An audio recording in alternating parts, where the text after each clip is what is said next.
Hi viewers, welcome to our channel. இன்றைக்கி நம்ம சேனலில் வந்து ஒரு டிஃப்ரெண்ட்டான ஹெல்த்தியான அதே சமயம் ரொம்ப ஈஸியான ஒரு பிரேக்ஃபாஸ்ட் ரெசிபி தான் வந்து பார்க்க போகிறோம். மூண்டால் பேன் கேக்ஸு. இது பாசிப்பருப்பை வச்சு செய்கிற ஒரு பிரேக்ஃபாஸ்ட் ரெசிபி. வாங்க இது எப்படி பண்ணுறதுன்னு நம்ம பார்க்கலாம். இப்போது இதுக்கு நான் சிறிப்பருப்பு 2 கப்பு கிட்ட நான் வந்து 2 மணி நேரமாக ஊற போட்டு வச்சுருக்கேன். மினிமம் 2 மணி நேரத்துலேருந்து இது ஊறணும். ஒரு 2லேருந்து 2.5 மணி நேரம் வரைக்கும் ஊறினா போதும். இது இல்லாமல் கேரட் ஒரு அரை கப் எடுத்திருக்கேன். தேவைக்கேற்ப உப்பு, 1.5 கப்பு வந்து வெங்காயம் வந்து பெரிய வெங்காயம் பொடியாக நறுக்கி எடுத்திருக்கேன். தேவைக்கேற்ப மஞ்சத்தூள், ஃப்ளேவருக்கு தகுந்த மாதிரி கரம் மசாலா, காரத்துக்கு ஏற்ப சில்லி ஃப்ளேக்ஸ், ஒரு 3 ஸ்பூன் கிட்ட ஜீரகம், ஒரு 2 பிஞ்ச் அளவுக்கு பேக்கிங் சோடா, இது இல்லாமல் இஞ்சி பூண்டு விழுது. இப்போது இந்த மூணிடாலை வந்துட்டு நான் ஃபில்ட்ரு பண்ணி எடுத்துருக்கேன் தண்ணியிலேருந்து.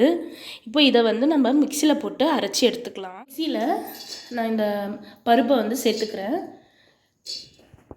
மிக்சியில் இதோட நான் வந்து உப்பையும் சேர்த்து வந்து அரைச்சி எடுத்துக்கிறேன். நான் கல் உப்பு எடுத்துருக்கேன்றதுனால இதோடையே நான் வந்து அரைச்சி எடுத்துக்கிறேன்.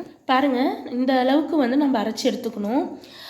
மிக்சியில் வந்து கொஞ்சம் அரைப்படலைன்னா நம்ம வந்து கொஞ்சோண்டு வந்து தண்ணி சேர்த்தும் வந்து அரைக்கலாம். ஆனால் ரொம்ப வந்து லிக்விட் ஆக்கிடாதீங்க. இந்த பதம் வந்து கரெக்டாக இருக்குது. தேவைப்பட்டால் நம்ம அப்புறமேட்டு கூட தண்ணி சேர்த்துக்கலாம். இப்போ நம்ம அரைச்சி வச்சுருக்கிற இந்த மாவில் நம்ம ஒவ்வொன்றா சேர்த்துடலாம். ஃபஸ்ட்டு நான் கேரட்டு அரை கப்பு தான் எடுத்திருக்கேன். ஏன்னா வந்து கேரட் நிறைய சேர்த்தோம் அப்படின்னா அது ஒரு மாதிரி ஸ்வீட்னஸ் கொடுக்கும். அதனால் நான் வந்து 2 கப்புக்கு இந்த மாவுக்கு வந்து அரை கப் கேரட் தான் சேர்த்துருக்கேன். அப்புறம் கிட்டத்தட்ட 1.5 கப்பு கிட்ட வந்து வெங்காயம் எடுத்திருக்கேன். அது நல்லா வந்து பொடியாக வந்து நறுக்கிடுங்க. அப்போ தான் வந்து நல்லாயிருக்கும். Next chilli flakes. இதுக்கு காரத்துக்குன்னு நான் வந்து சில்லி ஃப்ளேக்ஸ் காரம் தான் வந்து நான் சேர்க்குறேன். உங்களுக்கு எவ்வளோ தேவைப்பட்டால் அவ்வளோ சேர்த்துக்கோங்க காரத்துக்கு ஏற்ப.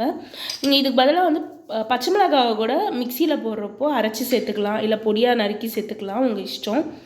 நெக்ஸ்ட்டு கரம் மசாலா, ஃப்ளேவருக்கு ஏற்ப மாதிரி கரம் மசாலா போட்டுக்கோங்க. நான் ஒரு அரை ஸ்பூன் கிட்ட வந்து கரம் மசாலா சேர்த்துக்கிறேன்.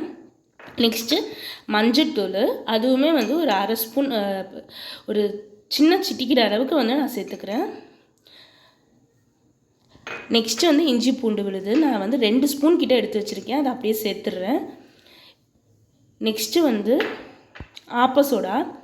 இது வந்து உங்களோட விருப்பம்தான். இது சேர்த்தா வந்து நல்லா ஃப்ளஃபியாக வந்து கிடைக்கும் நம்மளுக்கு இந்த பேன் கேக்ஸு. அதனால தான் ஒரு சின்ன சிட்டிக்கிற அளவுக்கு நான் எடுத்துக்கிறேன். இதுக்கு பதிலாக நீங்கள் ஈனோ சால்ட்டு கூட வந்து சேர்த்துக்கலாம். நெக்ஸ்ட்டு ஜீரகம் கிட்டத்தட்ட ஒரு 3 ஸ்பூன் கிட்ட நான் வந்து எடுத்துருக்கேன்.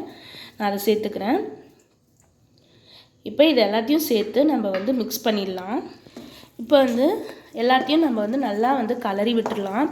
இப்போ எனக்கு கொஞ்சம் மாவு வந்து கெட்டியாக இருக்கிற மாதிரி தெரியுது. நான் வந்து கொஞ்சம் தண்ணி சேர்த்துக்கிறேன். உங்களுக்கு தேவைப்பட்டால் சேர்த்துக்கோங்க, இல்லைனா இல்லை. ஆனால் வந்து கொஞ்சம் வந்து லிக்விடாக இருக்கணும். தோசை மாவு அளவுக்கு இருக்கக்கூடாது, பட் கொஞ்சம் வந்து லிக்விடாக இருக்கணும்.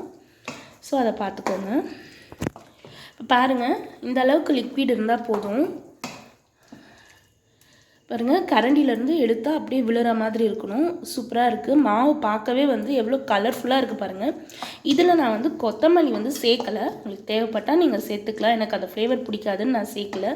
அதுவும் சேர்த்தா இன்னும் வந்து எல்லோ, க்ரீனு, ஆரஞ்சுன்னு சூப்பராக இருக்கும். ஸோ இந்த பேட்ரு ரெடி ஆயிடுச்சு.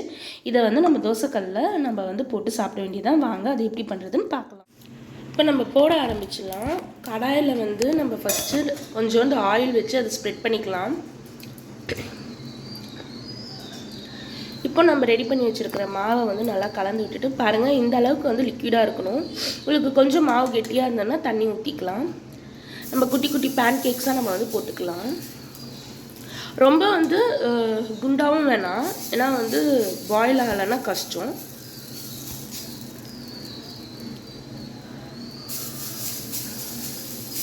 பாருங்கள், மாவு பார்க்கவே ரொம்ப கலர்ஃபுல்லாக இருக்குது.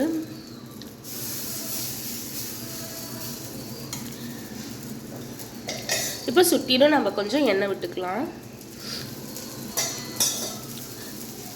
இப்போ மூடி வச்சு நம்ம வந்து இதை வந்து குக் பண்ண போகிறோம். மூடி வச்சு ஒரு 2 நிமிஷம் இருக்கட்டும். இப்போ 2 நிமிஷம் ஆயிடுச்சு. நம்ம இதை வந்து திருப்பி போட்டுக்கலாம்.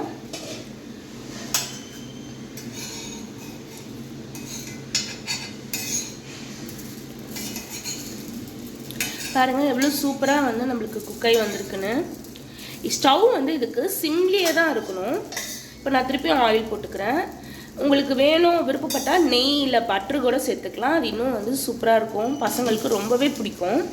ஸோ இப்போ திருப்பிட்டும் நம்ம ஒரு 2 நிமிஷம் மூடி வச்சுக்கலாம். இப்போ பாருங்கள் நான் இப்போ திருப்பியும் வந்து 2 நிமிஷம் ஆயிடுச்சு. நான் திருப்பி போட்டு பார்க்குறேன். பாருங்கள் நல்லாவே வந்து குக் ஆகிருக்கு. ஸோ இந்த ஸ்டேஜில் வந்து நான் எடுத்துடுறேன். உங்களுக்கு இன்னும் குக் ஆகலன்னு நினச்சிங்கன்னா திருப்பியும் வந்து நீங்கள் போட்டு ஆயில் போட்டு நம்ம வந்து குக் பண்ணிக்கலாம். இப்போ திருப்பியும் இன்னும் மூடி வைக்கணும்னு அவசியம் இல்லை, ஃபஸ்ட் டைம் மட்டும் மூடி வச்சா போதும். இப்போ பாருங்கள் நம்மளோட பிரேக்ஃபாஸ்ட் ரெசிபி வந்து எவ்வளோ சூப்பராக ரெடி ஆகிடுச்சின்னு. இதை அப்படியே சாப்பிட்டாலே சூப்பராக இருக்கும். நான் வந்து இன்றைக்கி வந்து சாஸ் வச்சுருக்கேன். நம்மளோட பிரேக்ஃபாஸ்ட் ரெசிபி பாருங்கள் எவ்வளோ ஈஸி அண்ட் சிம்பிளாக முடிஞ்சிருச்சு, அதே சமயம் ஹெல்த்தியும் கூட. எல்லாருமே வீட்டில் ட்ரை பண்ணி பாருங்கள். இந்த ரெசிபி உங்களுக்கு பிடிச்சிருந்தா நம்ம சேனலை லைக் பண்ணி சப்ஸ்கிரைப் பண்ணி மறக்காமல் ஷேர் பண்ணிவிடுங்க. தேங்க்யூ.